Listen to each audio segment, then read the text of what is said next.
Shalom mes amis. Aujourd'hui, on va essayer de résumer et traduire un cours du Rav Weissengler qu'il a donné dimanche soir sur le Beth Amikdash. Il a commencé en nous expliquant que Davka, dans ces 9 jours, se dévoile précisément dans notre génération, qui est la dernière de la Galoute et la première de la Géoula. On ne doit pas seulement s'occuper de la destruction du Beth Amikdash, mais de la reconstruction. Et que justement, s'occuper de la reconstruction, c'est de s'occuper du but de la destruction. Puisqu'on sait qu'Akadosh Baruch Hu a détruit le Beth Amikdash pour pouvoir construire le 3e Beth Amikdash. Et pour ça, on va s'approfondir dans la névoua qu'Akadosh Baruch Hu a donné à Yecheskel à Navi.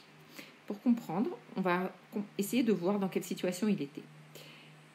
Akadosh Baruch Hu lui a ordonné, 10 ans avant la destruction du Beth Amikdash, de sortir vers Bavel, pour justement préparer l'arrivée des Béné Israël, de leur préparer au niveau spirituel et au niveau matériel.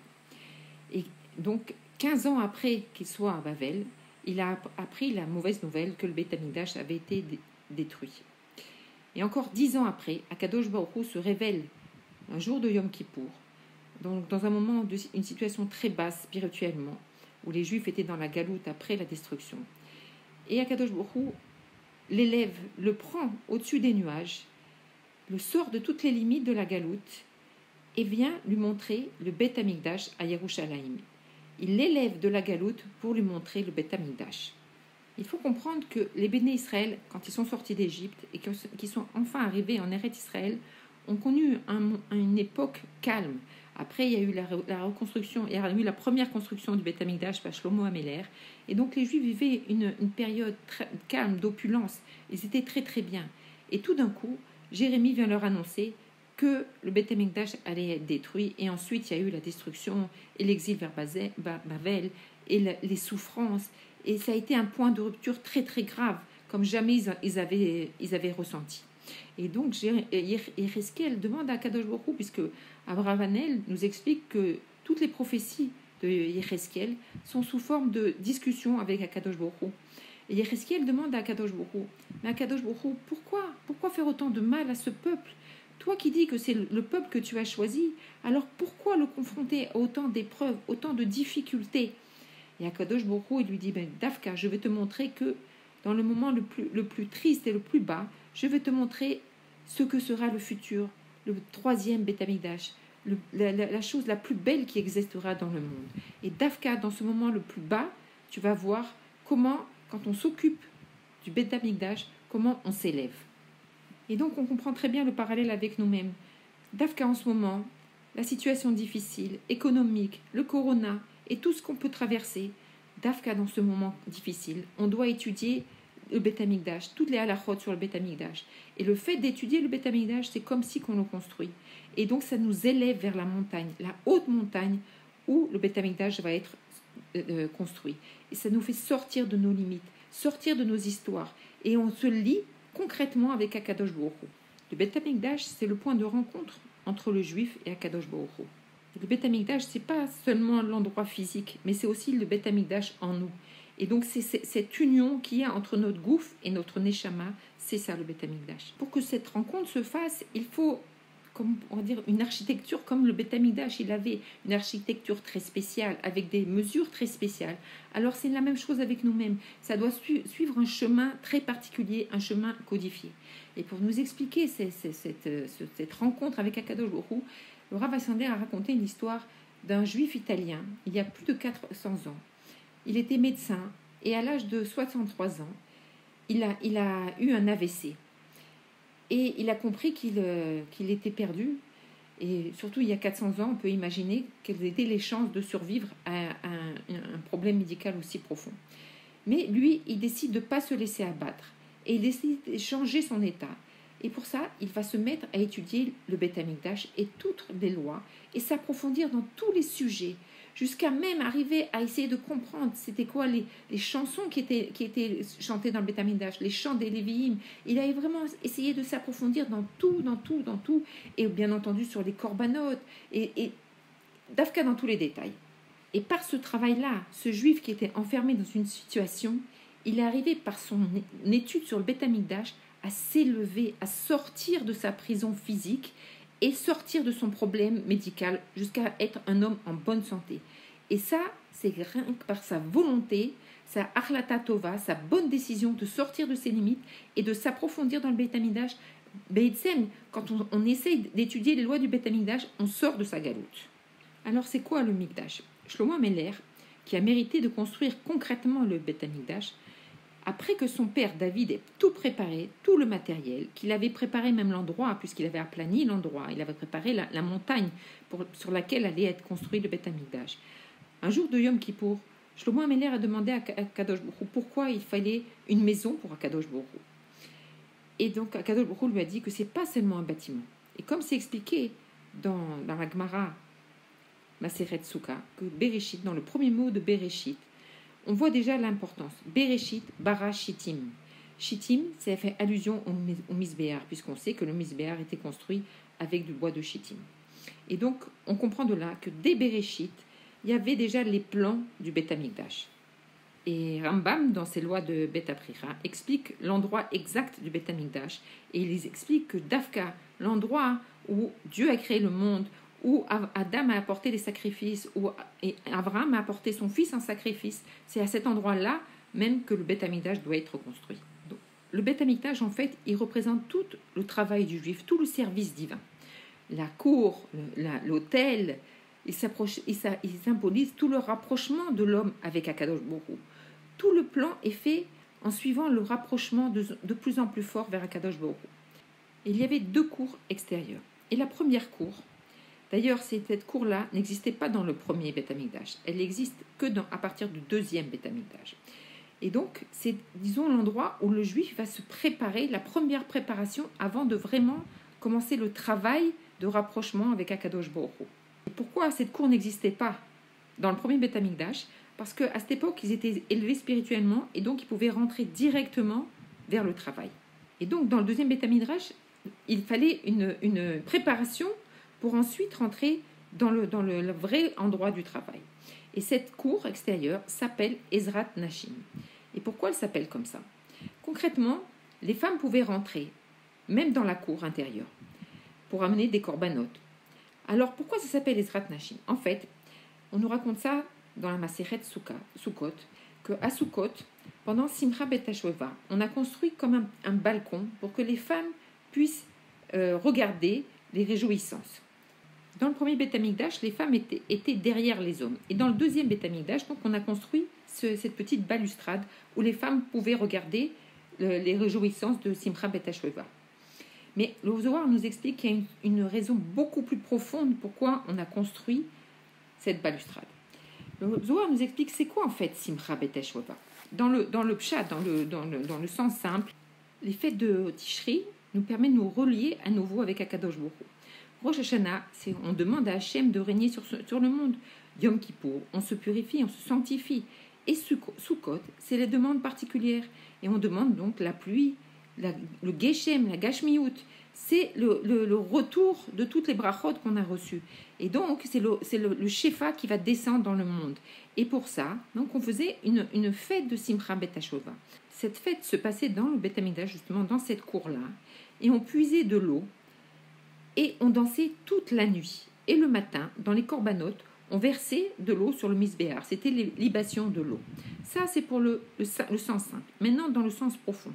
Tout ce qu'on n'avait pas réussi à obtenir à Yom Kippour par les larmes, alors à Simcha Bet HaShoeva, on l'obtenait par les danses. C'était une union totale avec Akadosh Baruch Hu, une union entre le Gashmi et le Rouhani. C'était, comme on peut dire, ouvrir tous les tuyaux du Shefa, de l'opulence. Et ça s'exprime par la pluie, puisque Geshem, c'est le Gashmi. Et donc, dans le deuxième Beit Hamikdash, il n'y avait pas la révélation divine, comme dans le premier Beit Hamikdash, où on voyait, où Akadosh Baruch Hu, il résidait entre les deux, au-dessus du Aaron HaKodesh. Là, on sait que le Aaron HaKodesh n'y était pas, il était caché. Et donc, comment révéler Akadosh Baruch Hu dans la matérialité? Pour ça, il fallait la force des femmes. Les femmes, Nashim Tzidkaniot, les femmes, elles ont le pouvoir. Kadosh Baruch Hu leur a donné le pouvoir de relier la matérialité avec la divinité. Et c'est pour ça que le Zohar nous explique qu'on a construit une balustrade au-dessus de cette cour-là pour que les femmes soient encore plus proches d'Akadosh Baruch Hu et que leur tfilote, elle monte encore plus. Et que c'est par le mérite des femmes qu'on pouvait obtenir tout le shefa du monde. Et donc on peut comprendre pourquoi d'ailleurs cette cour s'appelle Ezrat Nashim, alors qu'en fait que les femmes ne montaient qu'une fois par an sur cette balustrade. C'est pour nous montrer que c'était tout l'endroit où de là on puisait toute la force et le shefa pour toute l'année. C'est tout le kohar du travail d'en bas, puisqu'on sait que le deuxième Beth Amikdash, c'est la force d'en bas, c'est la force du travail du juif. Et donc là, on voit concrètement comment le juif, par son action, il arrive à changer les lois, et que la pluie et tout le gashmi, il se déverse sur le monde. Donc cette cour, elle représente toute la force du deuxième Beth Amikdash, toute la force d'en bas. Le Rabbi rapporte dans Kontres Rabbeinu Shebebavel un enseignement de l'Admour Hazaken du Likutei Torah, la raison pour laquelle la Shrina s'est installée dans le Beth Amikdash. Et il nous dit que c'est parce qu'il y avait la présence de tous les juifs. Parce que chaque juif a en lui une partie d'Akadosh Baruch Hu. Mamash, Elokai Memaal Mamash. Et donc quand un juif, il est une partie d'Akadosh Baruch Hu, et quand tous les juifs sont rassemblés, alors on peut voir Akadosh Baruch Hu d'une manière dévoilée. Et donc tout le Beth Amikdash, et surtout le deuxième, c'est Hachem nous donne les kelim, les outils, par le fait qu'il nous a donné sa neshama, la neshama, une partie de lui-même. Et donc, comme ça, on peut dévoiler la force d'Akadosh Baruch Hu dans le monde. Et dans ce Ezrat Nashim, il y avait quatre coins. Et dans les quatre coins, il y avait des pièces qui servaient à différentes choses. Et on va s'approfondir sur la Lishkat Haetzim. C'était la pièce donc qui était du côté droit quand on rentrait. Et cette pièce, elle représente en fait la douleur. C'était des Kohanim qui étaient atteints de défauts. Et donc, ils ne pouvaient pas servir dans le Beth Amikdash. Et on les mettait là. Et leur travail était de trier les arbres pour enlever les arbres où il y avait des vers. En fait, ce travail il était indispensable puisqu'on sait que le bois servait aux korbanot et c'était donc essentiel pour le fonctionnement du Beth Amikdash. Mais c'était un travail qui était très peu valorisant. Et Chazal nous dit que aussi, on sait que Chazal nous dit qu'il manquait 5 choses dans le Beth Amikdash, dont le Aaron Abrid qui avait été caché. Puisqu'on sait que Shlomo Améler, quand il a construit le Beth Amikdash, il a construit aussi une pièce cachée, parce qu'il savait par Roi Kodesh qu'il allait arriver un moment où il fallait cacher le Aaron, puisqu'on sait que le Aaron, c'est la base du monde. Le monde ne peut pas exister sans l'existence du Aaron. Et donc, Shlomo Améler a pensé à construire une pièce pour pouvoir le cacher. Et dans la Gemara, Maseret Yona, on nous raconte l'histoire où il y avait justement deux Kohen qui étaient en train de vérifier du bois et de couper du bois. Et à un moment, un Kohen, quand il a lancé sa hache, la hache est tombée sur le sol et a fait un trou. Et de là est sortie une grande fumée. Et donc le Kohen a voulu voir ce qui se passait. Et un grand feu est sorti et l'a brûlé. Et là, on a compris que en dessous de cette pièce-là se cachait la pièce où il y avait le Aaron. Et donc, on comprend de quoi? Que justement, dans le Beth Amikdash, le deuxième, là où il n'y avait pas la révélation de Akadosh Baruch Hu dans le Kodesh HaKodashim, où se trouvait cette révélation? Dans l'endroit le plus bas du Kodesh, du Beth Amikdash, dans l'endroit où il y avait ces Kohanim qui étaient atteints de défauts. Dafka, à cet endroit le plus bas, alors il s'asseyait sur le Aaron. Et ça, le Rabbi nous explique que c'est un enseignement extraordinaire. Ça veut dire qu'Akadosh Baruch Hu, il ne se trouve pas dans les endroits les plus élevés. Dafka dans la galoute, dans les moments les plus difficiles, alors Akadosh Baruch Hu, il se trouve avec nous dans les endroits les plus bas. Dafka, ces Kohanim handicapés, ils étaient constamment avec la présence divine. Maintenant, on va rentrer dans la deuxième cour, la cour qui est plus intérieure, là où commence vraiment le travail, puisqu'il y avait le Misbéar, l'endroit où on faisait les korbanot, il y avait la Lishkat Agazit, il y avait la Lishkat des Kohen Agadol.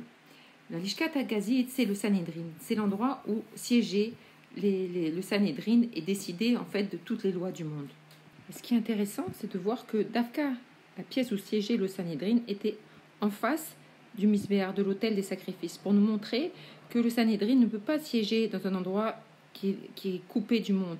Il doit être avec la matérialité du monde, avec le juif qui vient vers Akadosh Baruch Hu avec le cœur brisé. Puisque l'autel, le Misbéar, ça symbolise vraiment le juif qui a fauté et qui vient demander réparation, qui veut refaire ce lien avec Akadosh Baruch Hu. Il veut se rapprocher d'Akadosh Baruch Hu. Et là aussi, le Zohar pose des questions. On ne comprend pas quel intérêt, pourquoi il faut faire des sacrifices d'animaux. Pourquoi? À quoi ça sert? Et là, on nous dit que on ne peut pas savoir. Ça, c'est une raison à Akadosh Baruch Hu. Akadosh Baruch Hu, la vraie raison, bien sûr, on explique qu'on amène l'animal qui est en nous. Mais Akadosh Baruch Hu, il se délecte du juif qui vient se repentir, du juif qui veut renouveler ce lien avec Akadosh Baruch Hu. Et c'est ça que Akadosh Baruch Hu, il dit Re'ar ni'oach la Hashem. Quand un juif il vient se repentir, il veut se rapprocher d'Akadosh Baruch Hu, ça c'est une achat pour Akadosh Baruch Hu. C'est le fait aussi que le Sanhédrin, il doit accepter tout le monde, le tzaddik comme le juif le plus loin. À ce moment-là, tout le monde est égal. Ensuite, nous avons l'endroit où les Lévi'im se réunissaient pour chanter. C'est quoi ces chants? On sait que tous les matins, on dit Shir Shel Yom, Yom Rishon, Yom Sheni. Et donc, le Rabbi Rayatz nous explique. Il peut arriver qu'un juif il vient avec son korban pour se faire pardonner, avec tout son côté gashmi. Mais on nous explique que la force de la tfila ou du korban, c'est de donner toute sa vitalité à Kadosh Baruch Hu, de donner toute son essence à Kadosh Baruch Hu.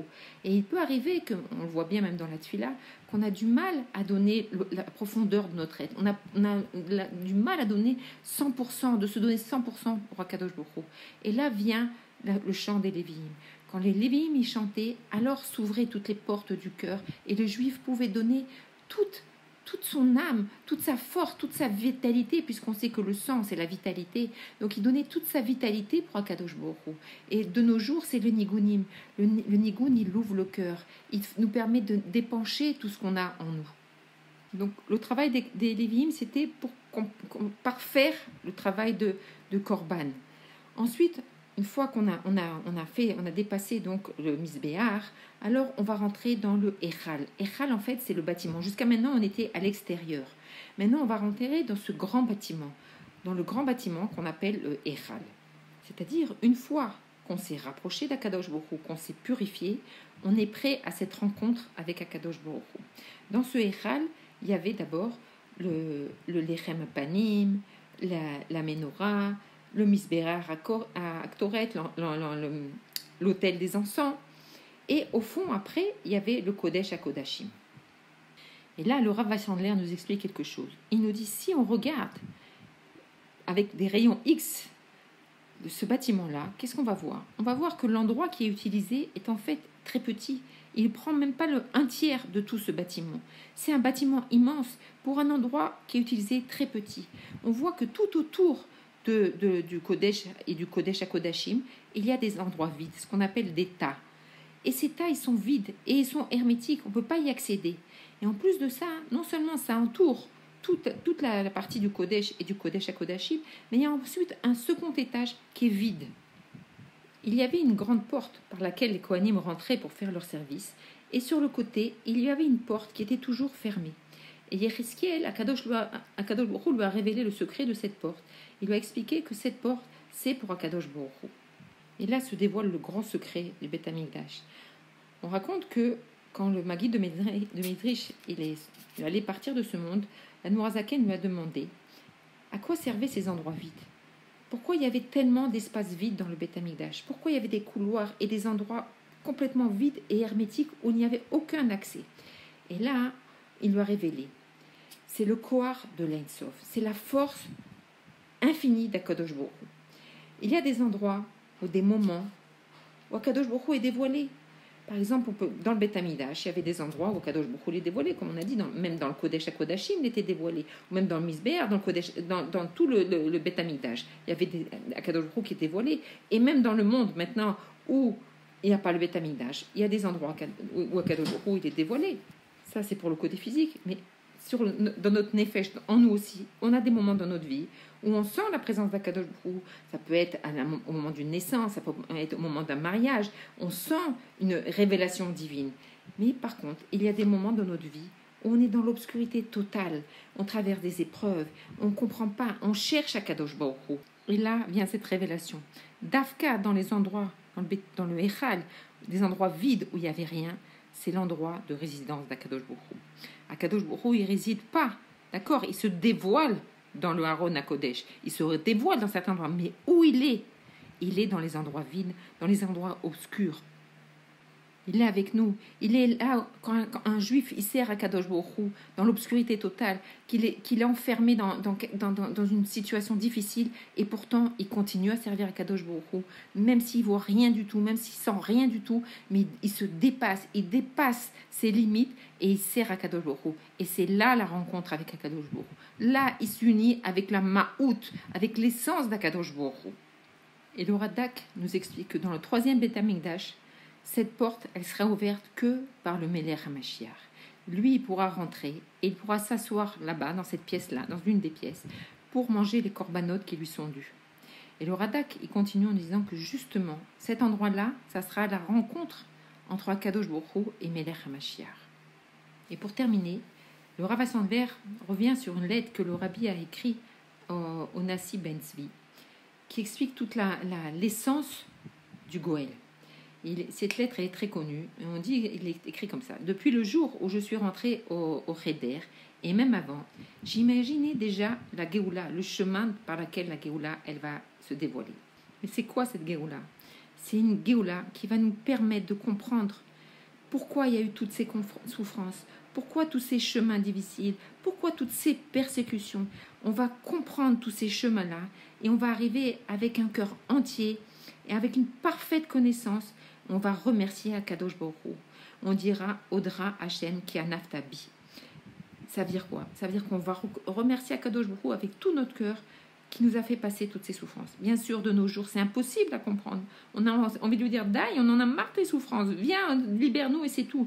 Mais quand on arrivera dans la Géoula, on va comprendre tout ça. Et c'est ça que le Rabbi qui nous révèle.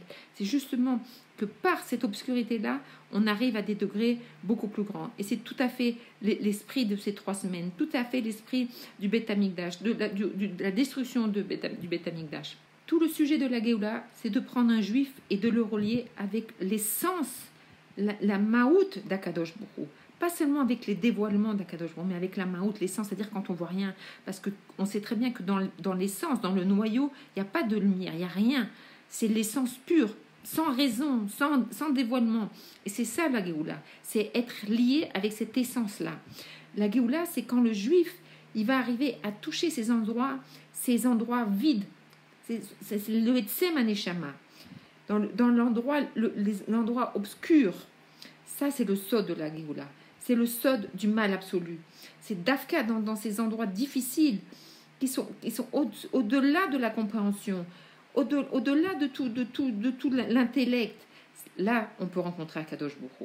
Et là, on peut s'unir une union complète avec Akadosh Baruch Hu. Et c'est tout le but du monde. Et pour ça, il y a des étapes. D'abord, il faut rentrer dans la cour extérieure. Ensuite, il faut rentrer dans la cour intérieure. Il faut arriver à côté du Misbéhar, offrir des sacrifices. Et ça, c'est tout le travail. Akadosh Baruch Hu, il est comme un père. Il accepte ses enfants. Il accepte ses enfants qui ont fauté. Il reçoit chacun avec un grand cœur. Ensuite, après, on passe encore une autre étape. On arrive au Misbéhar Apnim, c'est-à-dire l'endroit où on offrait les encens. Et ça, c'est déjà plus c'est plus profond. C'est déjà vivre avec les enseignements de la Chassidoute. Et enfin, on arrive dans le Sod. Dans le Sod, c'est le Sod de l'espace vide. Et ça, c'est l'union totale. Et on sait aussi, on nous raconte l'histoire à l'époque de Atalia, il y avait Yosheva qui a caché son petit frère Yoash, qui était le dernier descendant de la maison de David. Et elle l'a caché justement au 2e étage, l'endroit où il n'y avait rien du tout, c'était vide. Et on sait qu'il a vécu pendant 6 ans avec sa nourrice et il s'est nourri de spiritualité. Tout ça pour nous dire que Dafka, puisque c'était le dernier descendant de la lignée de David, la lignée de David, elle est liée à la Ma'out d'Akadosh Baruch Hu. Pourquoi? Maintenant, on voit qu'on a étudié pendant presque 25 minutes cette visite dans le Beth Amikdash. À quoi elle nous sert toute cette étude? Cette étude, elle nous sert justement à monter, à nous élever au-dessus de la galoute, au-dessus de notre étroitesse, pour se connecter à ces endroits vides, justement, au Etsem d'Akadosh Baruch Hu. Et après, grâce à ça, on va redescendre dans le monde, on va retourner à nos activités avec des forces nouvelles, avec une lumière nouvelle. Et on va commencer à sentir en nous le Hatzmut, la Ma'out d'Akadosh Baruch Hu. Et justement, comme on nous explique que Dafka, pendant la destruction du Beth Amikdash, est né Mashiach. Donc c'est comprendre que Dafka, dans la brisure, dans l'endroit le plus faible, naît la chose la plus grande. Et c'est toute la vision du rabbi. Quand un juif il vient demander des questions au rabbi et qu'il est effondré, il est brisé, le rabbi il arrive par sa vision à lui montrer que Dafka, ce chemin par lequel il se sentait perdu, Dafka ça va être sa force pour revenir vers Akadosh Baruch Hu. Dafka prendre la chose la plus difficile et la transformer. D'ailleurs, si on voit, on nous dit que dans la Gemara, on nous dit que le nom de Mashiach c'est Menachem, Menachem Shemo. Et c'est quoi Menachem? C'est transformer. C'est Menaper, on transforme. Et donc c'est toute la vision du rabbi. C'est de transformer les choses négatives en quelque chose de positif. Comme on voit toute la vision qu'il a des 3 semaines, et plus forte, encore plus la vision des 9 jours, que c'est Dafka dans les moments les plus difficiles, les moments sombres, que naît le Beth Amikdash et la Géoula. C'est prendre le problème et le transformer, prendre du néga en oneg. Et c'est exactement la même chose que la névoie de Yéhézkiel, qui pendant 25 ans a vécu dans la galoute de Babel. Il a vécu les souffrances du peuple et les souffrances de la destruction et des Juifs qui étaient dans la galoute et qui étaient loin de tout, qui avaient tout perdu. Et Dafka, dans ces moments difficiles, il a montré à Yéhézkiel le Beth Amikdash. Dafka, dans ces moments difficiles, il donne la possibilité de s'élever et de voir le but, de savoir pourquoi on passe par toutes ces difficultés. Parce que quand on sait que le but de tout, c'est le Beth Amikdash et la Géoula, alors déjà on voit que dans cette descente, dans l'obscurité, déjà on peut voir le Beth Amikdash. C'est toute la vision du rabbi, de prendre un juif qui a un métier, qui a une vie sociale, etc., et de prendre tout ça et de le transformer, pas de s'éloigner du monde, non, à travers le monde, à travers toute la matérialité, de découvrir, de dévoiler que tout ça, c'est Akadosh Baruch Hu. Tout ça, c'est rien qu'un voile, et que par le travail du juif, on va révéler toute cette force-là. Et aussi, quand il a terminé par ça, en nous expliquant que chaque parent, il doit faire attention de mettre dans la chambre de son enfant une tzedaka, les sifrei kodesh et les sidour, parce que la tzedaka, c'est justement par ça qu'on peut faire les korbanot, par justement le don matériel qu'on peut acheter pour faire les korbanot. Les sifrei kodesh, c'est écrit avec le nom de l'enfant, c'est le Aaron à Kodesh, c'est vivre avec la présence d'Akadosh Baruch Hu. Et le sidour, c'est toute la vodat à korbanot. Et donc, par ce travail-là, c'est déjà, dans le petit enfant, déjà dévoiler le Beth Amikdash. Déjà, dans sa chambre, elle va devenir un Beth Amikdash. Et donc, par le mérite de toute cette étude, on va faire le lien avec Akadosh Baruch Hu. Et on va Dafka, dans cette période de Corona, dans cette période difficile, on va voir que Dafka, c'est ça qui va nous amener à la Géoula, Shlema, Bezrat Hashem, aujourd'hui même. Yechi Adonai, nous moré, nous verra, nous melech, Hamashiach, l'olam, vaed.